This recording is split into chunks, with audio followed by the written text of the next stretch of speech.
Olá, educando, educanda. Essa é a videoaula da unidade 2. Na unidade 2, nós vamos estudar gestão e controle social do PNAE.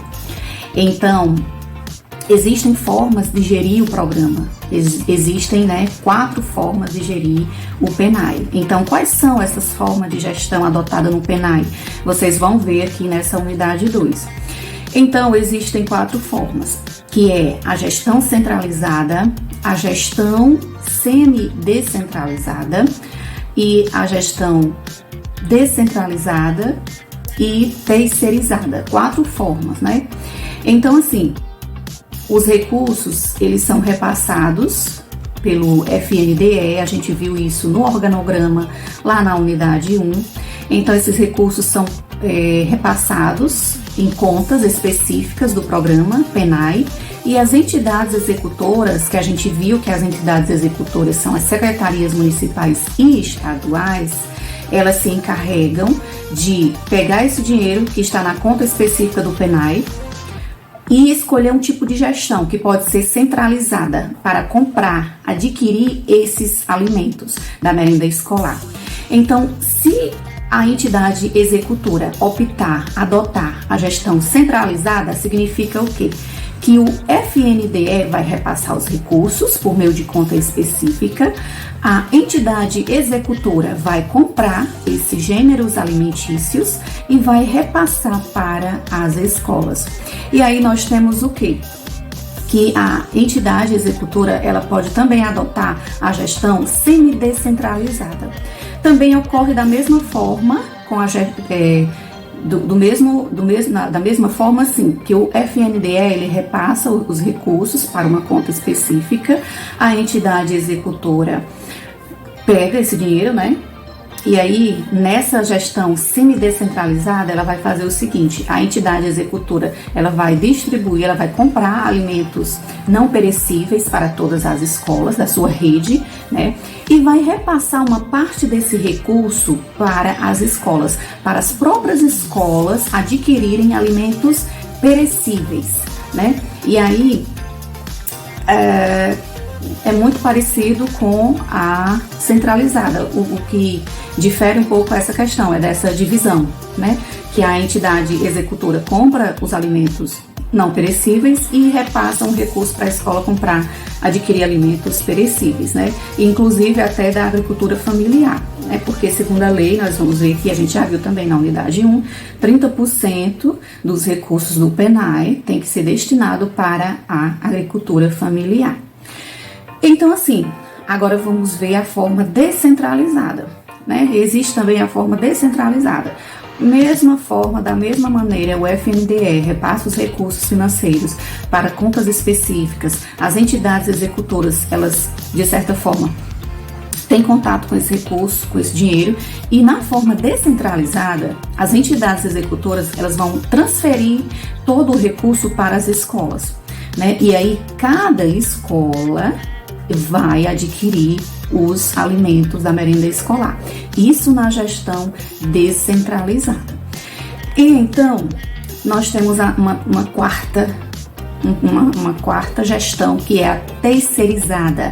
Nós vimos aqui a gestão centralizada, semi-descentralizada, descentralizada, e tem uma terceira, porque assim, a lei que a gente estudou, que a gente vai ver aí, 11.947 de 2009, 16 de junho de 2009, ela diz que 30% dos alimentos, 30% dos recursos que o FNDE repassa para o PNAE, é para comprar, adquirir alimentos da agricultura familiar.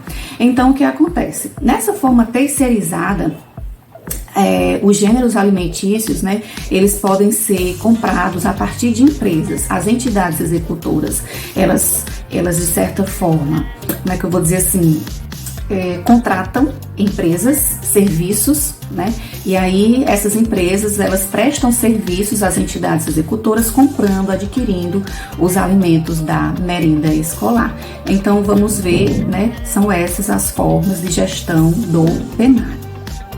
São essas as formas de gestão, e podemos até destacar aqui, como ocorre, essa transferência de responsabilidade quando a entidade executora, de certa forma, ela repassa, né, para as escolas, ela transfere esses recursos da merenda escolar para as escolas, né? Ou então quais são os cuidados que as entidades executoras têm que ter, né, com essa gestão dos recursos do PNAE. Então, assim, muitas vezes para gerir esses recursos, né, é preciso que, se for adotar, por exemplo, a quarta forma de gestão terceirizada, é preciso seguir a legislação em todas as quatro gestão, em todas as formas de gestão é preciso seguir a lei, seguir a legislação, né? E aí é preciso realizar processo licitatório, organizar as despesas, ter um controle do estoque, é importante, desses gêneros alimentícios.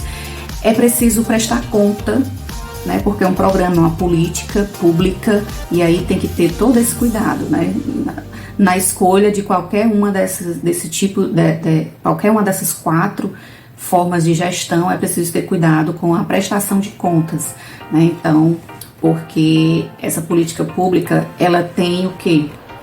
Ela é toda organizada de uma forma que ela é fiscalizada, que a gente vai ver aqui que ela é fiscalizada por meio de conselhos, e um dos conselhos que nós vamos destacar na nossa unidade 2 é o CAI, né? E a gente vai saber um pouco mais sobre o CAI. O que é o CAI? Nós vamos ver que o CAI é o Conselho de Alimentação Escolar. O CAI é um conselho importante, por quê? Porque com a implementação do PNAE, que é uma política importante para os alunos da educação básica pública, né? É importante que essa política ela cumpra com a legislação, cumpra com seus objetivos, com as suas diretrizes, e assim é importante ter esse controle social. E esse controle social se dá principalmente por meio do CAI, do Conselho de Alimentação Escolar. O Conselho de Alimentação Escolar, ele também está previsto em lei, né, na Lei 11.947/2009, e também numa resolução número 6 de 2020, né, do FNDE. Então, assim, o CAI, ele é importante. Os CAIs, né, eles devem ser instituídos, né, pelos estados, pelo Distrito Federal e pelos municípios, né, no âmbito das respectivas jurisdições, né, administrativas. E aí são órgãos, é um órgão colegiado, né, de caráter fiscalizador, permanente, deliberativo e de assessoramento. Os profissionais, né, as pessoas que participam do conselho são voluntárias, né? Então, assim, algumas pesquisas trazem que muitas vezes esse conselho não funciona na prática, né? Às vezes esse conselho ele enfrenta alguns desafios para o seu funcionamento na prática, até porque os conselheiros, as pessoas que fazem parte do CAI, muitas vezes não recebem uma formação para conhecer o que se está fiscalizando, por exemplo, o que está acontecendo, o que vai ser deliberado, né? O que são aqueles formulários, até entender as leis, né? Até entender sobre como fiscalizar. Então, existe esse desafio ainda, que é a formação desses conselheiros. E aí, muitas vezes, esses conselheiros que participam do CAI são colocados diante de muitas tarefas, muitas atividades, muitas coisas para fazer, né, no conselho, que fica um pouco assim a desejar essa fiscalização muitas vezes, né? E aí, sobre o CAI, nós temos uma resolução, que é a resolução número 606 de 2020. E aí, essa resolução, ela determina o quê? Ela diz que cabe aos estados, ao Distrito Federal e aos municípios garantir ao CAI, né, que é um órgão deliberativo, fiscalizador, né, e de assessoramento, algumas competências. Tais competências como o quê? Local apropriado, tem que ter um local apropriado com condições adequadas para que esses conselheiros que participam do CAI se reúnam, porque eles precisam se reunir, né, para deliberar, para fiscalizar, para conversar, né, sobre uma conta ou outra, sobre uma prestação de conta ou outra, sobre uma compra, sobre um recurso.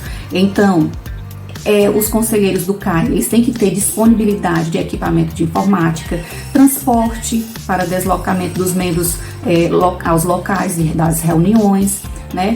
E aí disponibilidade de recursos humanos e financeiros, né? Algo também está previsto nessa lei. E aí, sobre o CAI, nós vamos ver, segundo a lei de 2009, a sua composição é a seguinte: um representante do Poder Executivo, né? 2 representantes das entidades de trabalhadores da educação e discentes, 2 representantes de pais e alunos, né? Devem fazer parte do conselho do CAI, 2 representantes indicados por entidades civis organizadas, né? De movimentos, alguns movimentos dos municípios ou estados, né? Devem participar do. Então, um organograma de participação do Conselho, né, de Alimentação Escolar seria o quê?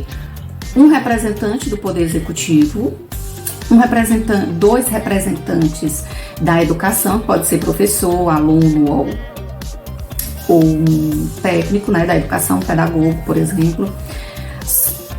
2 representantes da sociedade civil, da sociedade, pode ser pai de alunos, né, algum comerciante, por exemplo, né, alguém da agricultura familiar, dos movimentos sociais, né, e 2 representantes pais de alunos. Então, eu penso que essa da sociedade civil seja mais mesmo para as pessoas, né, da agricultura familiar, comerciante, né. Então, um organograma seria assim, dos participantes do CAI. A organização do CAI é o seguinte: os membros do CAI, né, são voluntários, e aí eles são eleitos para um mandato de 4 anos, né? Eles mandam 4 anos nos serviços públicos, e aí é um serviço não remunerado, por isso que muitas vezes na prática esse conselho, né, muitas vezes algumas pesquisas colocam que o seu funcionamento na prática é um desafio, né? E assim, com essa nomeação, né, são baixadas portarias, decretos, né, sendo obrigatório que a entidade executora ela vai acatar as indicações desses segmentos, desses representantes. Depois que esses conselheiros são escolhidos, né, cabe aos estados, aos municípios e Distrito Federal informar, certo, essa composição por meio de um cadastro que é feito, né, no sistema do FNDE, né, e aí esse conselho, essa formação, né, eles vão se reunir, terão reuniões, e aí vão ter que assinar atas, organizar ofícios, né, e aí vão, de certa forma, se reunir para fazer esse acompanhamento desses recursos, como esses recursos da merenda escolar estão sendo aplicados, né, pela entidade executora, vão também saber qual tipo, né, de gestão que está sendo adotado. Então, existe todo um cuidado, né? Esse conselho é muito importante nessa parte de acompanhamento, né, do programa, dessa política. Ou seja, um grande objetivo, o principal objetivo mesmo do CAI, né, é zelar pela correta aplicação dos recursos e pela segurança alimentar e nutricional dos estudantes, né? Então, é um objetivo principal do CAI, é esse.